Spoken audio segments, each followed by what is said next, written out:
আসসালামু আলাইকুম। আজকে আমরা শিখব কিভাবে যে কোনো একটি মৌল থেকে সেই মৌলের ইলেকট্রন, প্রোটন এবং নিউট্রন নির্ণয় করা যায়।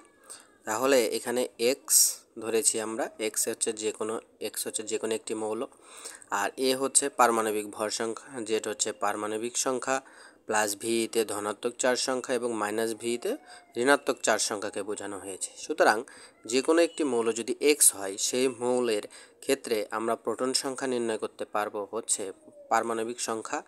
তাহলে আমরা যেহেতু জানি প্রোটন সংখ্যা পারমাণবিক সংখ্যার সমান, প্রোটন নাম্বার সমান অ্যাটমিক নাম্বার, অতএব পি সমান জেড। নিউটন সংখ্যা হবে পারমাণবিক ভর সংখ্যা থেকে যদি আমরা প্রোটন সংখ্যাকে বিয়োগ দিই, তাহলে আমরা নিউটন সংখ্যা পাবো। তাহলে নিউটন সংখ্যা হচ্ছে এ মাইনাস পি, পারমাণবিক ভরকে এ দ্বারা প্রকাশ করা হয় এবং প্রোটন সংখ্যাকে পি দ্বারা প্রকাশ করা হয়। ধনাত্মক চার্জযুক্ত মৌলের জন্য ইলেকট্রন সংখ্যা সমান হবে প্রোটন সংখ্যা বিয়োগ হচ্ছে ধনাত্মক চার্জের সংখ্যা, অর্থাৎ ইলেকট্রন সংখ্যা হচ্ছে যে প্রোটন সংখ্যা রয়েছে ধনাত্মক মৌলের ক্ষেত্রে, সেই প্রোটন সংখ্যা থেকে সেই যতগুলো ধনাত্মক চার্জ রয়েছে সেই চার্জ সংখ্যাকে বিয়োগ করতে হবে। ঋণাত্মক চার্জযুক্ত মৌলের জন্য ইলেকট্রন সংখ্যা হবে প্রোটন সংখ্যার সাথে যতগুলো ঋণাত্মক চার সংখ্যা রয়েছে ততগুলো চার সংখ্যার যোগ, অর্থাৎ ইলেকট্রন সংখ্যা হচ্ছে প্রোটন সংখ্যার সাথে যতগুলো ঋণাত্মক চার সংখ্যা রয়েছে ততগুলো যোগ করলেই আমরা হচ্ছে ঋণাত্মক মৌলের ক্ষেত্রে ইলেকট্রন সংখ্যা পেয়ে যাব। এরপর 4 মৌলের ক্ষেত্রে ইলেকট্রন সংখ্যা হবে সেই মৌলের প্রোটন সংখ্যার সমান, অর্থাৎ ইলেকট্রন সংখ্যা সমান হচ্ছে প্রোটন সংখ্যার সমান। এখন আমরা একটু উদাহরণ দিকে লক্ষ্য করি।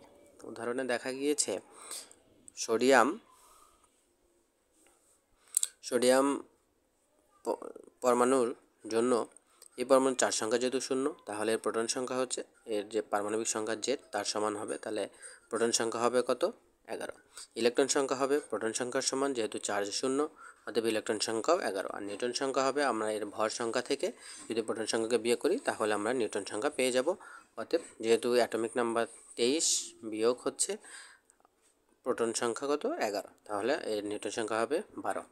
আর ধনাত্মক মৌলের ক্ষেত্রে যদি সোডিয়াম প্লাস আয়ন হয় তাহলে এর প্রোটন সংখ্যা হবে জেড, অর্থাৎ পি সমান হবে 11, ইলেকট্রন হবে প্রোটন সংখ্যা, এই যে আমাদের মাইনাস দিতে হবে যতগুলা কি রয়েছে ধনাত্মক চার সংখ্যা রয়েছে, তাহলে প্রোটন সংখ্যা 11 বিয়োগ ধনাত্মক চার সংখ্যা যেহেতু 1, তাহলে 1 যদি বিয়োগ করি তাহলে আমাদের ইলেকট্রন সংখ্যা হবে 10। আর নিউটন সংখ্যা হবে সেই আগের মতোই, পারমাণবিক ভর থেকে আমাদের প্রোটন সংখ্যা বিয়োগ করি, তাহলে 23 - 11 সমান হবে 12। এখন আমরা একটি ঋণাত্মক মৌলের ক্ষেত্রে ইলেকট্রন, প্রোটন, নিউটন নির্ণয় দেখব। তাহলে একটি ঋণাত্মক আয়ন হচ্ছে ক্লোরিন মাইনাস আয়ন। এই মৌলের ক্ষেত্রে আমরা জানি এদের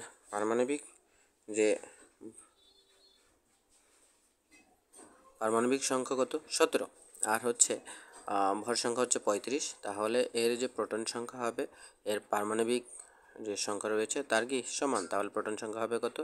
17।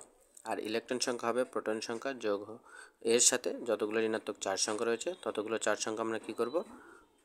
যোগ করব, তাহলে 17 যোগ 1 সমান 18। আর নিউটন সংখ্যা হবে এর পারমাণবিক ভর থেকে আমরা প্রোটন সংখ্যা বিয়োগ দিব, পারমাণবিক ভর 35 বিয়োগ হচ্ছে 17, তাহলে নিউটন সংখ্যা হবে 18। ধন্যবাদ সবাই।